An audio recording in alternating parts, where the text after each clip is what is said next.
Eu sou Cenise Rocha, venho de Minas Gerais, mais especificamente da Bacia Hidrográfica do Rio Doce. Flávio Franoli, Comitê da Bacia Hidrográfica do Rio Piauí, nas Alagoas. E o hashtag Fala Comitê, nesse momento, está tendo a honra de receber aqui Maurício Scalon, da região do Triângulo Mineiro, mais especificamente da cidade de Sacramento. E é integrante da coordenação, do colegiado coordenador do Fórum Nacional de Comitês de Bacias Hidrográficas. Seja bem-vindo, Maurício. Obrigado, obrigado. Bom dia a todos, boa tarde a todos. Desculpe, estamos aqui tranquilos e bem dispostos, né? Participando desse 25º Encontro Nacional de Comitês. E estamos à disposição para bater um papo com vocês. Maurício, há quanto tempo na coordenação, no Fórum Nacional? Então, a minha história vem de 2013, quando eu entrei na discussão de política de recurso hídrico. E desde então eu participo da discussão lá no Fórum Mineiro, né? E alguns períodos eu participei no Fórum Nacional representando o Fórum Mineiro, como esse atual, né? Que eu estou já há quase 2 anos representando o Fórum Mineiro no Fórum Nacional. Maurício, como é que foi essa trajetória, a experiência adquirida ao longo desse tempo? Pois é, muito interessante, às vezes a gente conversa e eu falo que eu sou dentista de formação. E o pessoal acha muito engraçado porque um dentista discutir recurso hídrico é muito complicado, né? Não está na área de atuação. Mas eu sou ambientalista desde que eu nasci, né? Eu nasci no meio rural e até meus 15 anos vivi lá. E nasci na beira do Rio Grande, que faz divisa de Minas com São Paulo.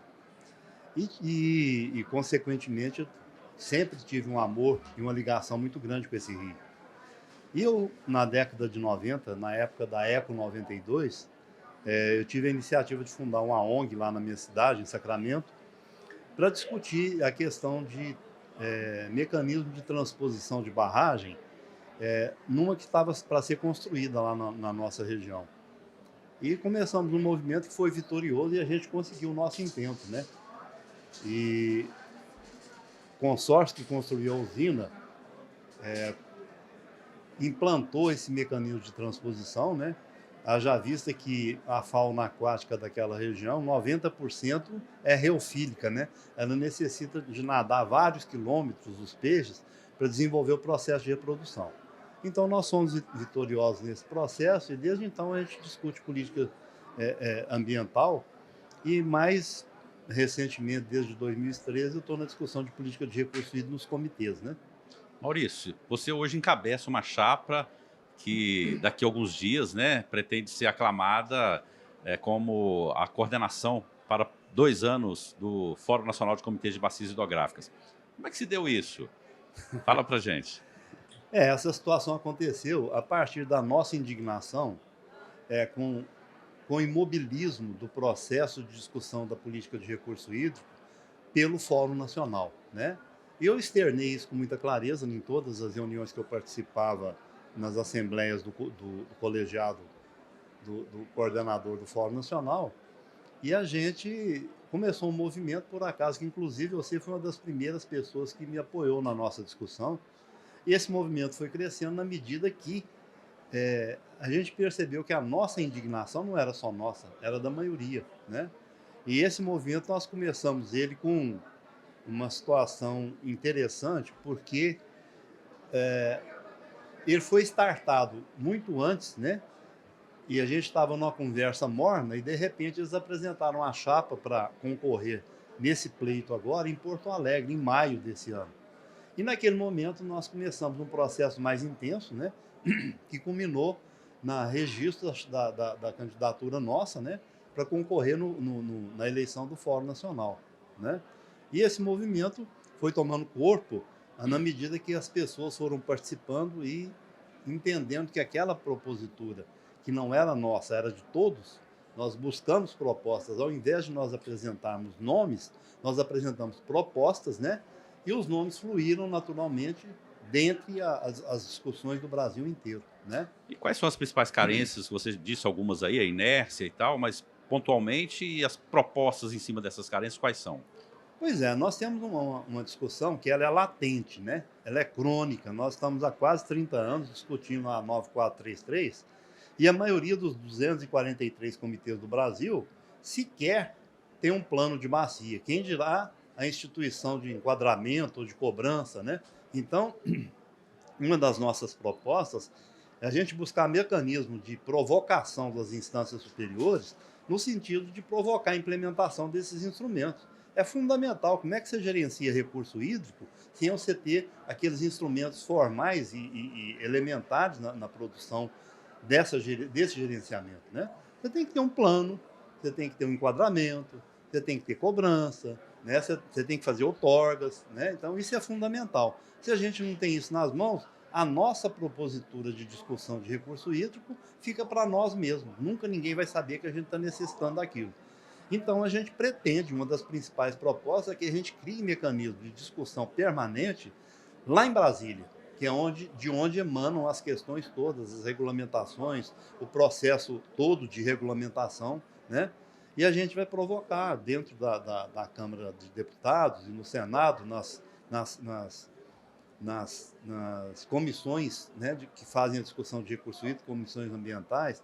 A gente não participa da discussão do Fórum, do Conselho Nacional de Recursos Hídricos, a gente tem uma cadeira lá, né, uma representação. Isso é um absurdo. Nós temos que lutar para melhorar essa discussão e a gente ser realmente protagonista da discussão da política de recurso hídrico e representar de fato os comitês que a gente tem como afiliados dentro do Fórum Nacional. É interessante que muitas das vezes essa discussão ela é como se nós libertássemos as correntes, quebrasse a porta da senzala, mas a Casa Grande continua de pé. Esse nivelamento, né, de dar as condições de que os recém-libertos nessa oratória de defesa das águas possam ter o mesmo nível.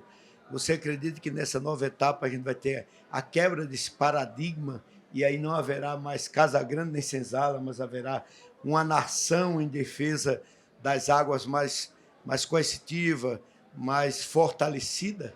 Vai ser fácil, Maurício? Então, Flávio, nós somos muito pretensiosos, né? A gente tem a pretensão de ser ouvido e que a gente, e nessa oitiva, a gente consiga colher frutos do resultado do nosso trabalho. O que me ameniza e me tranquiliza com relação a isso é que nós temos um grupo de trabalho muito forte, pessoas muito comprometidas, e eu tenho certeza que essas pessoas vão ter a capacidade de multiplicar o nosso intento Brasil afora. Nós temos capacidade para isso, nós somos inteligentes, nós temos comprometimento, nós somos honestos naquilo que nós propomos, né? E a gente vai fazer um trabalho muito forte e muito intenso junto às instâncias superiores, principalmente em Brasília. Nós somos muito pretensiosos, nós queremos colocar o Fórum Nacional como ente lá na 9433. Todo mundo que eu falo isso fala, não, você não vai conseguir. Ué, como que não consegue? Você só não consegue se você não tentar. Temos as armas, né? Nós temos as armas, nós temos argumentos, nós temos participação, nós temos comprometimento e nós vamos conseguir. Nesse campo político, os comitês precisam fazer entender ao pessoal que anda na seara da política que somos representantes de povo, de gente. Nós temos em cada bacia um número X de eleitores, de pessoas, de jovens, que precisa tomar ciência disso, desse valor que os comitês têm, né, que o Fórum Nacional tem, e eu creio que a gente vai alcançar, se a gente levantar essa bandeira de crescer o número de comitês, porque o Brasil precisa vir todos, né, todas as bacias precisam ser formalizadas, e a gente poder mostrar para a comunidade que nós somos um grupo de pessoas, que os rios são alimentados, elas são alimentadas pelos rios e os rios alimentados por elas. Então, dessa forma, eu penso que o sucesso ele vai vir ao longo de muito trabalho, de muitas pedras, mas nós as tiraremos. Com certeza. Eu entendo, Flávio, que um dos primeiros processos que nós vamos trabalhar é a implementação de um plano de comunicação, porque um dos maiores problemas que nós temos na proposta de discussão de recursos hídricos é que nós falamos para nós mesmos. E esse plano de comunicação, nós vamos ser muito incisivos, muito ousados, no intuito de jogar para cima, jogar para fora toda essa discussão e todo esse clamor do nosso íntimo, para que todo mundo entenda, que todos os segmentos das comunidades entendam que os nossos rios, as nossas águas são nossos e nós é que todos que temos que lutar por eles. Eu acho que isso é fundamental.